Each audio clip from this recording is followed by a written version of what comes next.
Okay, so we hear it all the time, right? The robots are coming for our jobs. It's this big, scary thing looming over us. But what if the real story, the one we should actually be paying attention to, isn't about the tech itself? What if it's about the stories companies are telling us about the tech?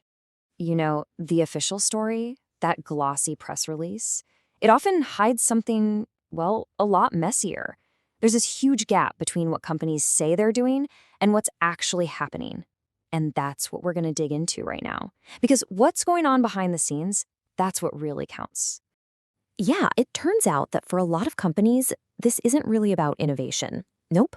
They're using the idea of AI like a shield, a convenient excuse for something completely different. And that brings us right to the core of this whole thing. There's actually a name for this little strategy, and it's a term you're definitely going to want to remember: AI washing.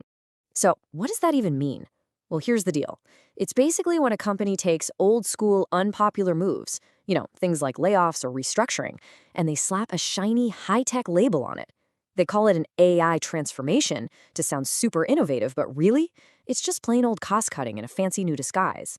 And listen, once you see this pattern, you can't unsee it. It's like this simple three-step playbook. First, they make a big, splashy announcement about their AI transformation. Then, step 2, a little more quietly, comes the layoffs and budget cuts. And finally, step 3, the company does a victory lap, crediting AI for all these new efficiencies. It's a pretty clever trick, you have to admit. But this is about more than just some slick PR move. It goes a lot deeper. It's all about creating this powerful, illusion of automation. So it really makes you wonder, right? Are jobs actually being replaced by some super advanced AI, or is it just cheaper alternatives? When a company says, oh, AI is doing the work now, what's really going on? Because a lot of the time, when you pull back that curtain, you're not going to find some brilliant new AI. You're just going to find the same old playbook: outsourcing work to cheaper places, reshuffling teams, or just piling all the work onto the people who are left and burning them out. I mean, look at this. It lays out the difference perfectly. What companies say is, our new AI handles this process now. But what's really happening? Humans are still there, in the background, constantly reviewing the outputs, fixing all the mistakes, and basically just keeping the whole thing from crashing. That's not automation. Not really. It's just hidden human labor. Exactly.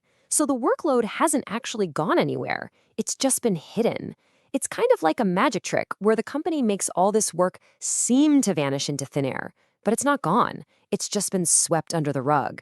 And the real human cost? That gets hidden right along with it. So, okay, why is this such a big deal? Because this whole story they're spinning, it's not just a little misleading. It's actually a pretty dangerous narrative.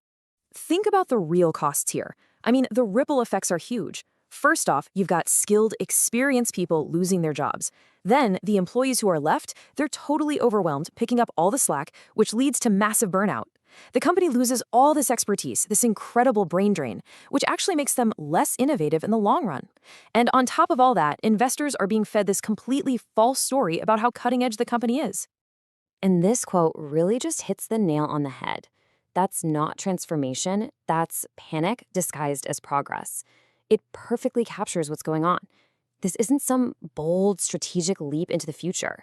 It's just panic. It's a knee-jerk reaction to pressure from the market. And honestly, the whole strategy is just completely backward. I mean, think about it. You've got companies cutting the very teams who know the business inside and out before they even have a clue what their AI strategy is going to be. They cut the team, then they hire consultants, then they try to figure out what to do with AI. It's fire first, ask questions later. That is a guaranteed recipe for failure. So, is this really a skills problem or is it a strategy problem? This totally flips that whole skills gap argument on its head. We're always told that workers need to learn new skills and adapt to AI. But hold on, maybe the real issue isn't a skills gap with employees, but a strategy gap with leadership. I mean, how are people supposed to prepare for an AI future when their own bosses don't even have a plan? Now, it is so important to be clear here. We're not saying all AI is fake AI. Not at all. There is a world of difference between this kind of deceptive AI washing and real, genuine innovation. So let's break down what that difference actually looks like. And when you boil it all down, it comes to this. On one side, you've got AI washing, or fake AI. That's a story about subtraction. It's all about replacing people, cutting costs, often before a real solution even exists. But on the other side, you have real AI integration. That's an addition story. It's about augmenting people, making them faster, more effective. It's focused on creating new value. One is driven by fear, the other by growth. And you know what? There is a better path forward, a path where AI is designed to work with humans, not against them. We don't have to accept this false choice between innovation and people. The most powerful, most game-changing use of AI isn't going to be about replacing human ingenuity, it's going to be about amplifying it. So the next time you see a headline about some company's big AI transformation, especially if it's followed by news of layoffs, I want you to ask yourself one simple question. Are they actually building with AI, or are they just hiding behind it?